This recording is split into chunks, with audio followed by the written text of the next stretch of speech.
Call back to order at 11:22 a.m. the City Council of Austin, Texas for its regular meeting, and that will take us to the one pulled item off of the consent agenda, and that was item 102. I pulled that because I had a couple of questions that I wanted to ask of David Gray.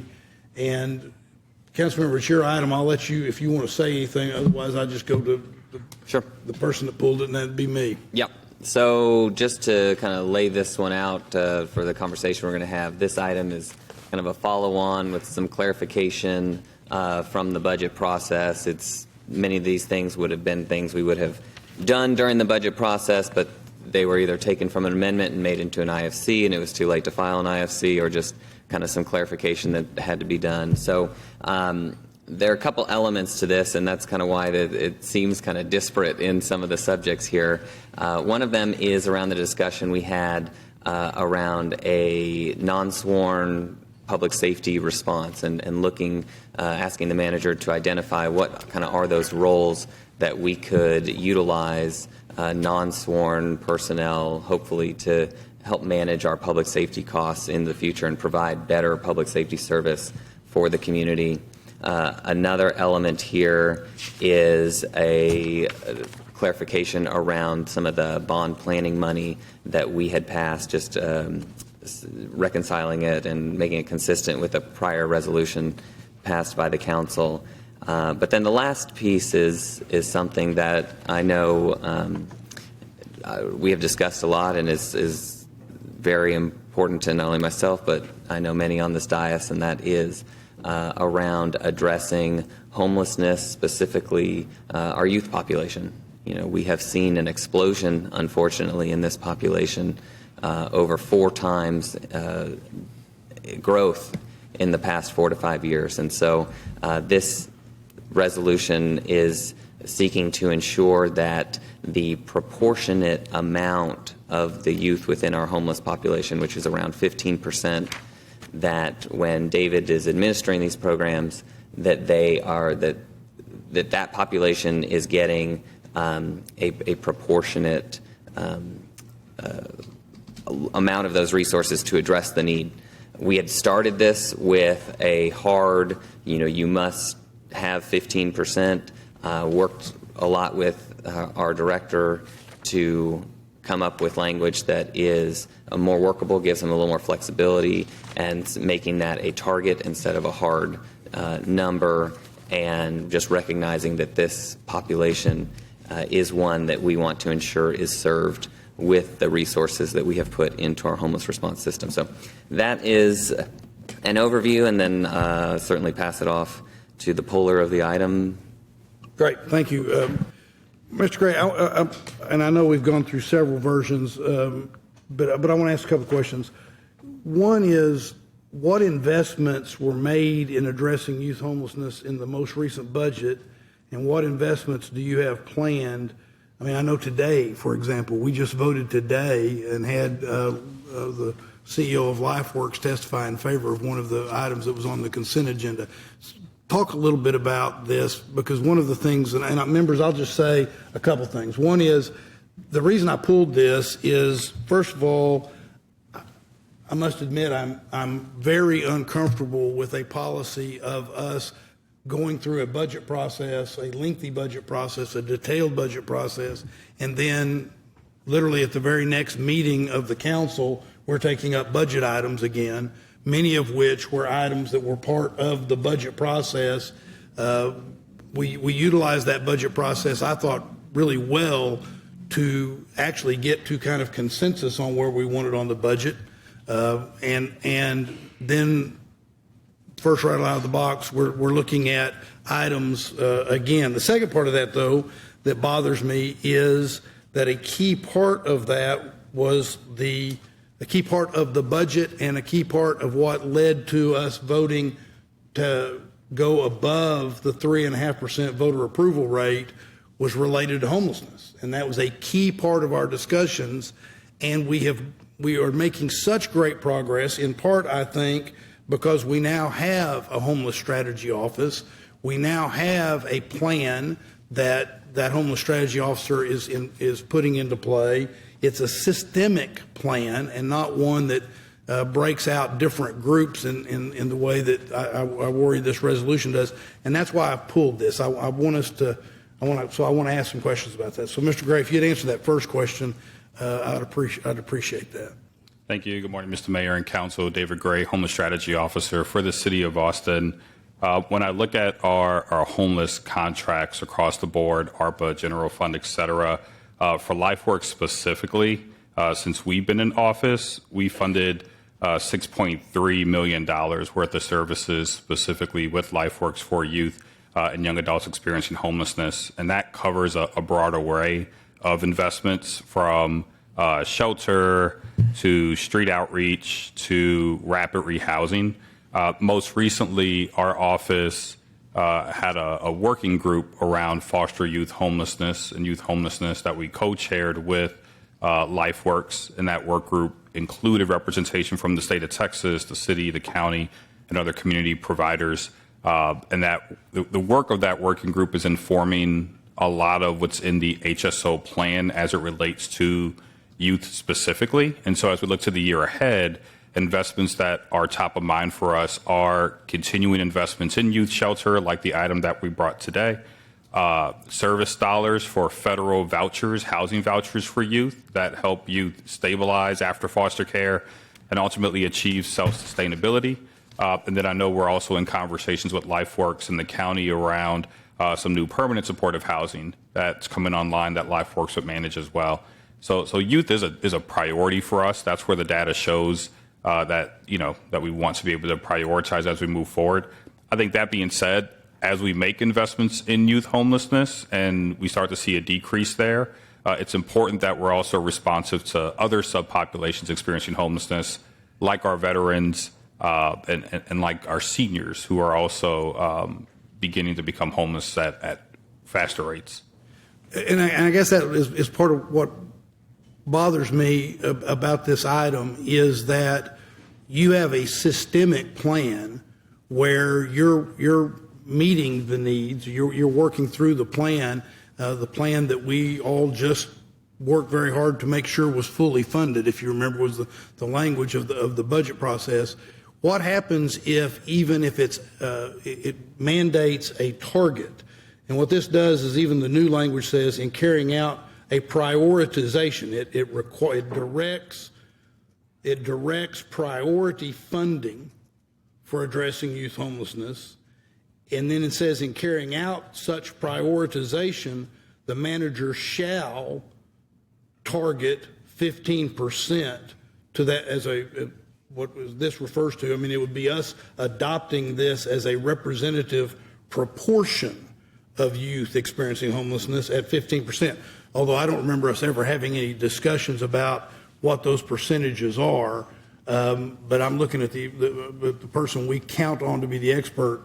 What does this do to you along the lines of what you just discussed if we make those sorts of priority, call it a priority, and then give you that shall direct you to prioritize it in a proportional way and set a percentage? So when we published the HSO plan, we did not include subpopulations in that. And that's in part because we want to make data-informed decision-making. We want the data that we're seeing in HMIS and from our partners on the ground to guide the investments that we make. And it's all part of our philosophy that, the ultimate goal with this work is to connect the right people with the right intervention at the right time to end their homelessness as quickly as possible. When we start taking slices of the pie for certain subpopulations, it limits our ability to be nimble and flexible for the other folks who are experiencing homelessness. And so in this case, if council gave us the direction to prioritize 15% of the fund for youth homelessness, we would make good on that commitment, but that does hinder our ability to be flexible and be truly data-led, data-informed. And it takes away services for the other subpopulation. It could potentially take away services for the other subpopulations. The flip side of that, too, Mr. Mayor, is that if the target is 15%, we will not exceed that 15% because we need to be able to reserve funding for some of those other populations. And so if the data shows that we have an additional increase in youth homelessness as much as we would like to put more money there, because of the direction, we probably wouldn't do that because, again, we need to make sure that we're reserving some of the resource for other subpopulations. What happens is if there's an emergency for something and for some reason there's an emergency, what does having subpopulations where you're directed to target, what does that do? It delays our ability to respond nimbly. I mean, in everything that we do, we take pride in doing it transparently and making sure that council and the public is well informed on our decision making. I think there was a data that also was passed with the budget that directed our office to do a transparency page, and that's something that we're now in the process of building out. But that's always meant to let people know transparently what we're doing. But in the event of an emergency, if the slices of the pie are already cut up, and we have limited flexibility, it delays our ability to respond quickly, or it puts us in positions where we are having to essentially take from one subpopulation's pie, to give the other population a bigger slice, and that is going to pit our provider community against each other. So since we've done since you brought us the plan, and we've been as a body operating with that plan, have you made any recommendations to the council that we ought to specifically target subpopulations, whether it be youth, veterans, or LGBTQ? We have not brought in any recommendations about specific subpopulations that we are going to target. I mean, again, in all things that we do, we let the data guide us. We know and we're well aware of the increase in youth homelessness, and that's why we co-chaired that body with LifeWorks in much the same way that we know there's an increase in homelessness in downtown, which is why we're co-chairing a body with the Downtown Austin Alliance. And so for us, it's always important that the data leads us and that we have the flexibility to really get the right intervention to the right people at the right time. Okay, thank you. Members, Councilmember Alter. I'm going to confess I'm pretty disappointed right now, and I'm pretty disappointed that when you and I worked together, you told me something very different than what you're telling the body today. You told me that using the word target would give you the flexibility you needed. You told me this works, and I hate to do this right now, but how can I bring something forward if you're going to tell me something different than you're telling this body? I am also disappointed that we are in some way having an issue that we're trying to ensure that 15%, it says a representative proportion, that somehow it is problematic that we want to ensure that a small portion of the money that we are dedicating to homelessness serves youth. And that we are saying that this is somehow not consistent with our values and what we want to do in serving the homeless population. It says at least a representative proportion. So if we do have that surged, which I certainly hope we don't, you have the flexibility here. You told me you had the flexibility anyways.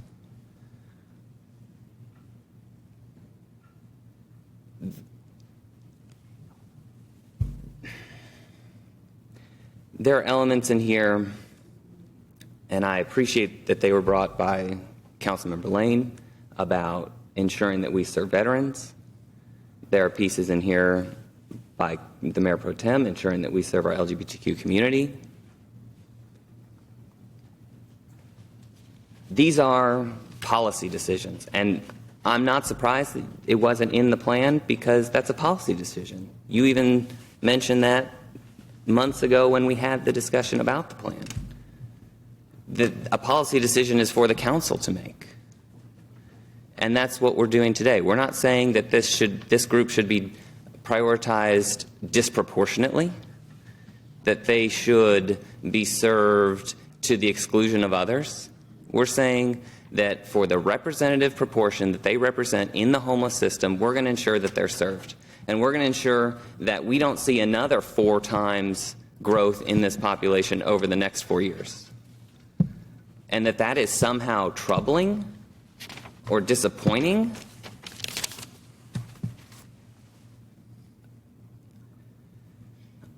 I'm beyond myself. I was going to come in here and talk about a quote that's been in my head all week. Joy cometh in the morning. You won't hear me quote scripture very often, but it's been in my mind. And this was our opportunity to say, joy cometh in the morning for our kids on the street, some of them with kids. And somehow that's problematic. I'm just going to leave it there. I hope that we are able to serve this group at least in the manner that they are unfortunately represented in our population, 84% of which are on the streets, over 1,000 young people. I would hope you support this item. Councilman Ellis. I do. I certainly appreciate the focus and the intent of what's trying to be accomplished. I also had some concerns about how prescriptive it is. I know there's times that we have a delicate balance here between policymakers and decision makers and financial allocations, and then handing that over to staff. And there's an element of trust that I think we're all trying to get to the same place and trying to make sure that staff does have the flexibility to accomplish the goals that council sets, while also, I ask myself constantly too when I do work is how prescriptive should I be, and how much do we lock in the efforts that we're trying to tackle, or how can we similarly accomplish that goal and be a little less prescriptive. I've had IFCs that operate both ways. Sometimes they are very detailed, and sometimes they say, hey, go figure it out. We trust you to be able to work through this process. And so I had also worried that it was quite prescriptive. I know that there were some conversations leading up to our budget adoption, specifically within the Homelessness Consortium and the folks that work as service providers for the community, and trying to make sure we're getting them the allocations they need, while also not creating an imbalance between many different service providers. And so I think this is, coming from a good place. It is something that we just have to ask ourselves each and every time we work through this process, how prescriptive do we need to be? And so I did worry it was a little too much. But regardless of whether this is approved today or not, I think there's also a further conversation to be had about, the last be it resolved talks about a Metropolitan Splash Park, which I think is a great idea. And if for some reason this didn't move forward in this way, I hope that idea does carry forward through the bond process, and would love to further that conversation, because I think there is something that we need to do more for the community, for access to places that cool us down, but also need to be mindful of water usage and things like that. So I think there's some good things in here, but I think as it stands today, this might just be a little more prescriptive than I would want to be in this moment. Thank you, Councilmember. I'm going to recognize the city manager, and I don't have anybody else that's indicated that they want to speak. I would ask that the city clerk call the name. It's my understanding we have a speaker on this item, one speaker, and call that person. But while that person is coming up, I'll recognize the manager. Thank you, Mayor, and members of the council. And speaking more broadly, but specifically, I think, to what seems to be of some concern, I think the mayor started out, at least the line of questioning and inquiry, with the disconnection between going through a lengthy budget process and articulating budget amendments and thoughts. And I think the notion or the challenge coming right after the budget being approved to prescribe, whether loosely or at all, specific activities and actions of a budget that is about to be implemented. I think, as Councilmember Alter and I had discussed it, I think I shared some concerns, and I think the modification of the IFC in and of itself got to a much more comfortable place. To the, I guess, statement of concern around any conversation that you may have had with Director Gray. I'm not privy to the specifics of it, but I do know my team, specifically Director Gray, always try to work to accommodate where council may want to get, trying to get to yes. I think as you heard his statements today, particularly leaning on whether it's the consortium of homeless providers or even our team, trying to make data-driven decisions. I think the challenge with proportionality, which I think I've said to many council members, even while we were discussing the budget, is always difficult. And I think to David's point around delays, doesn't mean he doesn't have the right to move resources around and put them where they are. But if in fact there's a resolution that speaks to something as a shall or what have you, the thought might be that we needed to bring something back for council consideration to do that and or run the risk of acting outside of policy. As I said more broadly in my discussions around IFCs and of themselves, sometimes it's a conversation and an intention and allowance for staff to make the professional decisions based on guidance, whether collectively through a committee or through council members, particularly if it's the right thing to do, allow us that flexibility to do it, to be placing items, again, that are prescriptive and proportionality in an IFC and or, I guess, directing us to create programs and do pilots. I think some of that, as many of you have taken advantage of, have been done in conversation and in good stead. And so, again, unfortunate that I think you feel some kind of way today, and that's probably a broad statement. I hope you would just appreciate us always trying to get where council wants to get. But again, to the mayor's initial point, and as we talk, this coming right after budget and not being discussed is problematic, at least for us, particularly as we're trying to figure out whether we're going to have a TRE that's successful or not, and or just how we're allocating existing resources with respect to many of the things that council wanted to consider in the homeless space, at least. So again, I wanted to say that, and I know David and his work and his team work very hard to try to provide responses to council, and they may not always fit in line with where council members are coming from. And if we need to push back more before items get on the agenda, I guess I'll direct them to do that more. But in all earnest, I know he's working diligently to try to manage a lot of different stakeholders, as well as this council's perceptions and opinions on homelessness. And I just wanted to make sure that I at least share my support for his statement around being driven by the data. And so, again, thank you for the comments. But I just wanted to say that in general. But I know we've talked about this IFC, particularly the last item that Councilwoman Ellis mentioned around our flexibility with utilizing non-law enforcement in areas where it's appropriate. And everything in the IFC we're going to look at and review and try to make an effort to do. And I would say, as I always say, I don't probably need an IFC for that. Just a conversation. So again, thank you for allowing me to speak, but I at least wanted to share my thoughts on your discomfort, I think, with where you are with my team's approach to y'all's conversations. Thank you.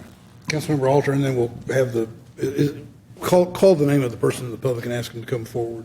The speaker's name is Savannah Lee for item 102. Right. Councilmember Alter? No, go ahead. So I can get a better understanding potentially of Councilmember Ellis. When we say, is it the exact number itself? Because it's a representative proportion and we put the number in because that's where it is. But it is, when we talk about being data driven, the guiding language here is the representative proportion. And so if it goes up, if it goes down, the instruction here is to target. We started with a requirement. We started with very firm language, and the manager and I talked about this, Director Gray and I talked about this, and we changed the language specifically to target to make it more flexible and using the representative proportion. If we just get rid of the parenthetical, I mean, it's the exact same, 6 1/2 does the other. Is that what causes either the manager, from your perspective, Director Gray, I even potentially signal my colleague to the left here, because if that's what is the big issue, then I'll have an amendment to strike that out right now. But the operative language is a representative proportion. So I would pose that, I guess. Let me start with Director Gray. Do you read the language for that to be your guiding light, is on a representative proportion? Councilmember, thank you for the opportunity. And first, I want to apologize for the frustration that I have caused, and I just want to offer that to you. It was never my intent to mislead you, or it's never my intent to mislead any of our elected officials on our position. The language around target does give us more flexibility than a firm number. But what I'll say is that our office will always look at the data and let the data guide us and guide our decision making and the recommendations that we bring to you and to the others on the dais, and how we distribute the funding. You know, from our vantage point, we are prioritizing youth homelessness right now because that's what the data is showing us. If we do all the things the right way this year that we intend on doing, youth homelessness should drop extremely, hopefully to zero. And then we'd be able to pivot and focus on whatever the next subpopulation is.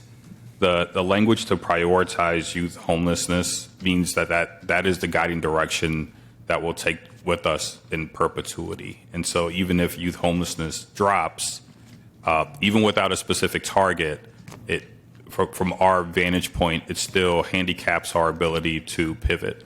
Or maybe within this year, youth homelessness is high, but we see a drastic rise in veteran homelessness because of changes in federal regulation. It's just one of those things where it would really handicap our ability to pivot and to be flexible in responding to what the data is signaling to us. And that's consistently the message that I've tried to convey here is from our office's vantage point is while we understand the goal today is youth homelessness and we're aligned with that, we still need to make sure we have the flexibility to be responsive and for the city to be able to step in and provide the safety net for our community. Well, and I'll go to the language itself, because we were very careful in crafting this language because words matter. If you look at line 71, after talking about prioritizing funding to address youth homelessness, the very next sentence says, in carrying out such a prioritization. So when dealing with this priority, the manager shall target to allocate at least a representative proportion. So if it goes down, in carrying out that prioritization, we're going to consistently target their representative proportion. That's different than just saying youth are priority, period, end of resolution. I also want to get some clarification. You mentioned $6.3 million. That was, and I'm sorry, I just didn't catch the front end. It was that amount of money to LifeWorks over what period of time and out of what total spend in the system? Excuse me. Sure. I don't have the specific terms for all the contracts right in front of me. I can get you that information. But that's a combination of ARPA funding that we administered, HHSP funding, which is funding that's passed through our office and goes to LifeWorks, and then general fund funding from the city of Austin. Is that last fiscal year or over a period of more than one fiscal year? I know some of this is last fiscal year. Some of it could have been the fiscal year prior. Our office was established in December 23, so it goes back as far as at least to that point, but I can get you the specific contract terms. Well, and it jumped out at me because I know we spent over $100 million.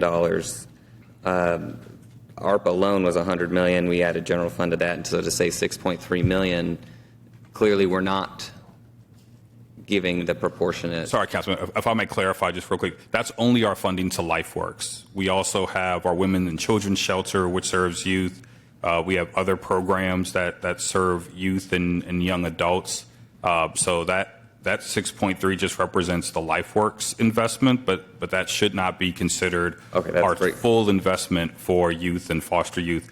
It also doesn't include any of the staff time that we've dedicated to things like the Foster Youth Task Force and other initiatives. So I just want to offer that as a point of clarification. No, that's an important clarification. I will just end something that has been brought up both by the manager and the mayor, this discussion of process. We cannot file a budget IFC after a certain period of time. We are bound by our rules. It operates just like a regular meeting. You have to have put it in at a certain time ahead of the final budget adoption.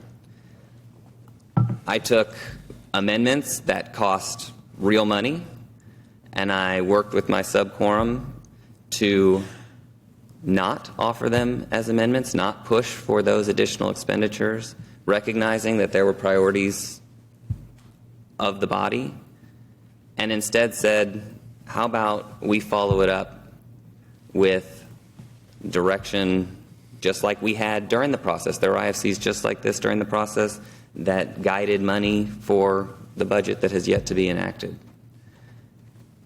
The only way to do this is to bring it subsequent to the budget process, because we were timed out from filing this for the budget process. So it's a very odd thing to be told you can't do it during the budget process, but you really shouldn't be doing it after the budget process. I don't understand how I'm supposed to do it then. So I appreciate the conversation. We have an item on today's agenda that I supported, but that talks about bringing additional funding for community shelter. Community shelter, we specifically did something around community shelter in the plan. So, maybe that is something that's going beyond or supplementing or clarifying the plan, right? These are things that we're going to continue to do. It is a very good plan, and I've expressed my steadfast support for it. This is something that I think makes it even a little better. I hope we can do that today. So I would, if there are no other discussion, I would move adoption of item 102. We're going to get to you. I apologize. Yeah. Councilmember Alter moves adoption of item 102. It's seconded by Councilmember Velasquez. Now we'll recognize you. Please state your name for the record. Hey, y'all. Apologize for making you wait. No, you're good. It's nice to have like a front row seat up here for a while. I'm Savannah Lee. Thanks, council members. Mayor Watson. I'm a resident of District 1, and I'm here with Equity Action. I just want to touch on a part of item 102. That's the non-sworn officer pilot. We understand that these programs can be useful in cutting costs for police departments, and that we are supportive of. We just wanted to come here today to make clear that should the program move forward, we would ask that it be paid for by the funds that are currently already allocated to APD, not with new funding. APD funding takes up nearly 37% of the budget, and if the aim here is to reduce costs, we think it would be appropriate that this program focus on the efficiency of the dollars already allocated to that section of the budget. As we near asking Austin taxpayers to pay more in property taxes in order to fund vital city services, it's important that we focus on the use of the dollars that are already spoken for and use them in the most responsible way possible. Thank you. Thank you. Appreciate your patience. Members, we have a motion and a second. Mr. Mayor, yeah. Councilmember Madison here. Sorry, true to form, I'm having tech difficulties. So for the AV folks in the room, it says moderated unmute mode, and for whatever reason, I don't have control over my camera anymore, just so you guys know. I think I'm going to jump out and try to jump back in. My face won't be visible, so my vote won't count. So I'm asking if you could hold off on you guys taking that vote so I can jump out and try to jump back in so you could see me. Okay. Why don't you try to do that? Thank you, sir. We'd like to have you with us. Yes, sir. Thank you. Councilmember Vela. Thank you, Mayor. There's a lot of things in here I like. One of them was just highlighted by the speaker. I do want to leave staff with discretion, though, and I am concerned about kind of overly targeting. And I just wanted to understand kind of where we are in terms of the amendments and the targeting versus kind of how much from Mr. Gray.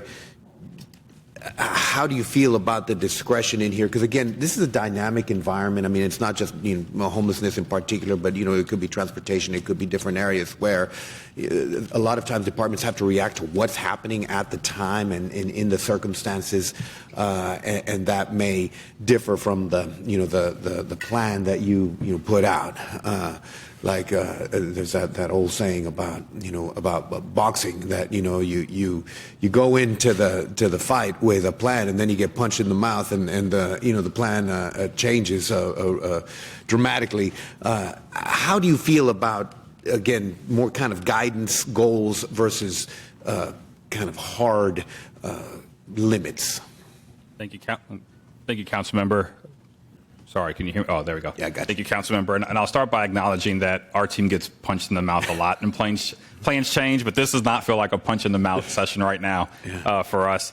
I'll say, from staff's perspective, from our office's perspective, given everything that's going on in the country right now around homelessness at all levels, it's really important that we have the ability to be responsive to the needs of Austinites and our community and be able to do that nimbly. Now, there is a system of checks and balances already in place that we follow. We present regularly to the city's Public Health Committee. We're about to launch this transparency portal, and none of our contracts get approved without council authorization. And so we are 100% committed to doing things openly and honestly. But I will say, again, it's really important that we have the ability to be able to operate within a certain set of parameters, right, to be responsive to what the data is showing us, or to be responsive to a change in federal funding or a change in state law. And if we are kind of too handcuffed, for lack of a better word, then it really is going to limit our ability to be as effective and produce the results that we feel like our community expects us to produce. Yeah, and I think about that also because I know we've been talking about the situations that have come up where again unexpected situations will arise, that all of a sudden a lot of resources are being dedicated to deal with an unexpected situation that was not budgeted for, that was not really planned for, and I just want to make sure that staff has the flexibility to do that, and then again, I mean, just having some experience in government, and it's sometimes the low-hanging fruit, you always kind of want to go after the low-hanging fruit, and I just want to make sure that y'all are able to do that. If there is an opportunity to, for example, target a population that may not be set out as a policy priority, but is in reality, factually, just the opportunity is there. There's a situation. I want to make sure that y'all have the flexibility on that. And so anyway, I just weighing all this in, and just to be frank, I'm kind of digesting the resolution as we talk about it right now. But all right, I appreciate the answers, Mr. Gray. Thank you, Councilmember. Before I recognize Councilmember Lane, I don't know whether it's helpful or not, but the way my previous comments, part of what I want to point out is it indicates that it makes it a priority, and then it says, it talks in terms of allocation of at least a representative proportion being 15%. In other words, it creates a floor that you don't go below this amount. It has to be at least this amount, and that's 15%. So it sets a minimum, and that is, in my view, a problem with this. And you can say it's a target, but when you say in carrying out such a priority, you shall target to allocate a minimum, that is what creates a problem in my view. Councilmember Lane? I first just want to thank David Gray, our city manager, our mayor, and Councilmember Alter. This has been an important discussion, I think, and as someone who's representing a district that has had significant increases in homelessness and challenges connecting to resources, we've been watching the skyrocketing youth homeless rate in our area for some time. Also see that we're losing ground on some of the gains that have been made around veterans, and seniors are often, also a very important population. I know that in the areas that I represent, there is significant concern about ensuring that these particular populations are not forgotten and lost in this. I very much respect what I've heard about being given the flexibility and opportunity to do the work and see what comes, and some of the other concerns expressed. And I don't know if Councilmember Alter would be open to considering a different path and bringing something forward a little differently. But I'm just going to raise that because I'm very torn in hearing what our senior staff, knowing the leadership they brought and hearing what they're saying here today, while also knowing that my own constituents are really going to want to see some results in these areas. So I'm just letting y'all know where I stand on this, and thank you for the discussion. Thank you, Councilmember Lane. All right, members, there being no further discussion, I would ask those that are in favor of the motion to raise your hand.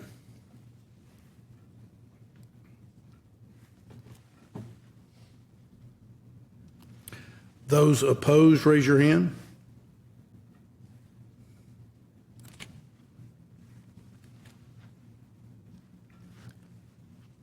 Councilmember Harper Madison, if you, I can't, have you raised your hand yet? I did not one way or the other, Mr. Mayor. After this discussion, I'd like to abstain, and I'd like the Fair enough. I'll ask. Why. Okay, Thank you. Let me call for the abstentions now. Those that wish to abstain.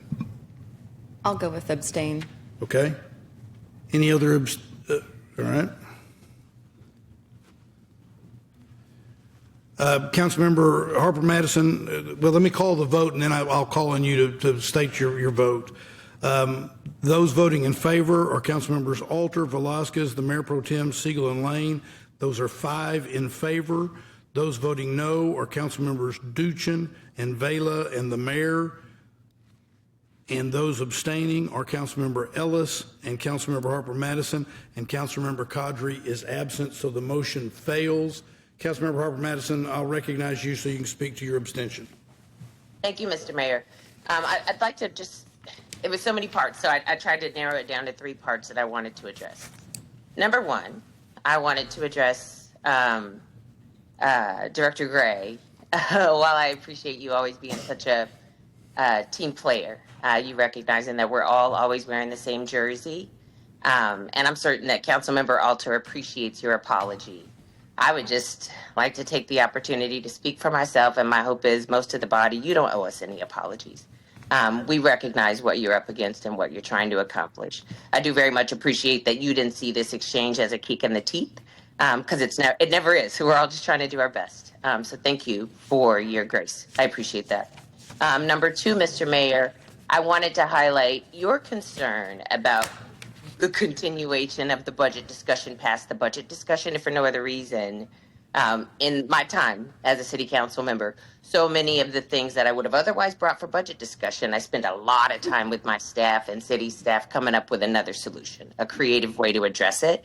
So I very much appreciate Councilmember Alter's intention here, but I do appreciate you saying, like, up to a point, we got to stop talking about budget items, in which case, Councilmember Alter, I want to say thank you on like a 5-point list, including I appreciate that when you feel very strongly about something, that because we're not the kind of body, like if you watch other cities and their council meetings, them people fight each other, like actually go at it, sometimes in a way that's productively, when people disagree. Somebody somewhere told everybody that we all have to get along, we all always have to agree, we all always have to be nice, and that's just not true. The truth of the matter is what we came here to do is create policy that offers our general citizenry a better quality of life, period, point blank. And if the way you do that sometimes ruffles feathers, so be it. And if we're not always happy with each other on the day, so be it. But we're all professionals, consummate professionals, who came into the role as professionals and who conduct ourselves as professionals. I think it's perfectly appropriate for you to push back. I personally, while I can appreciate oftentimes how the mayor chairs a meeting, sometimes I do feel like the remainder of the body somehow sort of by default it doesn't get the level of recognition of the fact that we all won an election too. So I think we all should get the amount of space that's appropriate for a council member who won an election to represent their district in this forum and platform and place and space where they should. So thank you for stepping up and expressing your unhappiness. You should be able to do that. And moving forward, I'd like very much to work with you on the continuation of the consideration. If for no other reason, one of the things that I came into this budget process recognizing is we didn't have any money. We still don't have any money. We're really just, as a body, as a people, as a city, going to have to wrap our heads around more creative ways to do things. And so I really appreciate that the manager highlighted what he's already told us. Everything does not have to be an IFC. We have so many options, so many resources, so many opportunities to serve the general public and do the work we came here to do. And it doesn't always have to be in the format of an IFC. So I don't want you to feel defeated in any way. Your effort and intention have been recognized and seen, and I will be amongst, I'm certain, several of your colleagues. We wear the same jersey, y'all, same team. I will be amongst your colleagues in support of helping to push forward what the intention was here, although I can't support the resolution. The reason I abstained instead of voting it down is I really appreciate the spirit in which you brought it forward. Thank you, Mr. Mayor. Thank you, Councilmember.